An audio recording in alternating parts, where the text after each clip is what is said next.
Ang programang ito ay rated SPG. Striktong patnubay at gabay ng magulang ang kailangan. Maaaring may masiselang tema, lengguwahe, karahasan, sexual, horror o droga na hindi angkop sa mga bata. Bakit ginagay mo si Lolo Pepe, ha? Zoe!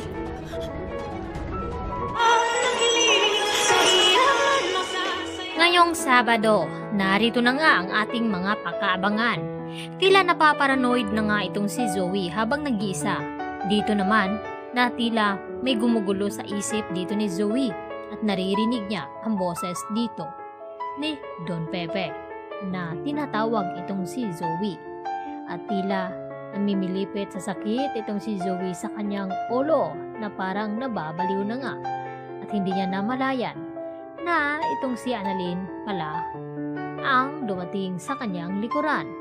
At dito nabigla itong si Zoe at biglang hinawakan itong si Annalyn at galit na galit itong si Zoe na sinabi dito kay Annalyn na kung bakit daw niya ginawa iyon na ginagaya daw ni Annalyn itong boses ni Don Pepe na tila tinatakot daw itong si Zoe. At dito naman nagtataka itong si Annalyn na kung bakit ganun na lamang ang reaksyon ni Zoe nang makita siya. At maya-maya nga sinabi ni Annalyn na nasasaktan siya dito sa hawak ni Zoe na tila nananakit na nga.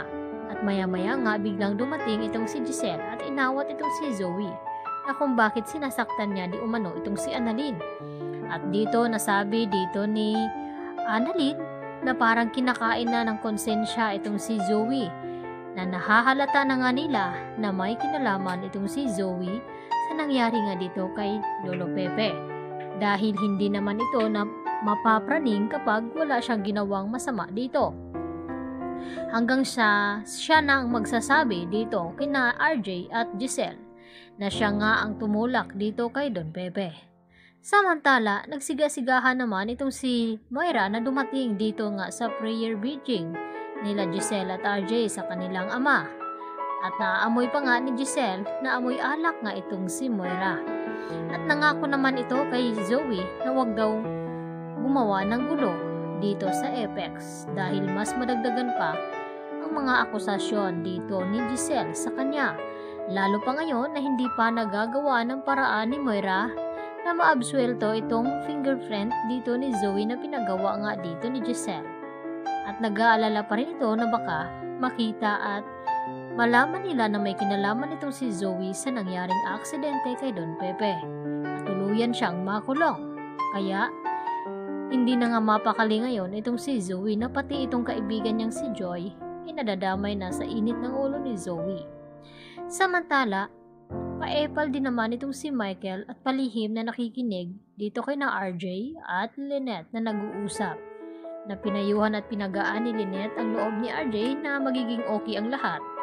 At dito nga, na kunwari na niyayakap daw ni Lynette itong si RJ.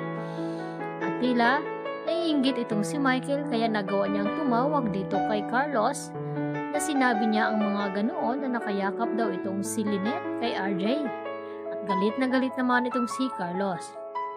At walang kaalam-alam itong si Michael na habang kausap niya itong si Carlos ay naririnig siya ng kanyang fiancé na si Doktora Evangelista. At nagtataka ito na kung bakit sinusumbong di umano ni Michael itong sina RJ at Lynette dito kay Carlos. Ano nga ba ang motibo dito ni Michael? Gusto niya bang sirain itong si RJ dito kay Carlos at ganon din itong si Lynette upang masaktan ni Carlos itong si Lynette? Kaya hindi nga nila inaasahan na ganon pala ang ugali dito ni Michael. Kaya yan naman ang ating patuloy na pakaabangan bukas mga kapuso dahil mas matindi pa ang mga pangyayaring aabangan dahil sa maraming twist lalo pat magkakaroon na nga sila ng season 2. Yan ang ating pakatutukan. Dito lamang yan sa Abot Kamay na Pangarap. Yan lang po ang aking karagdagan latest update at marami pong salamat sa inyong panonood. Hanggang sa muli. Bye!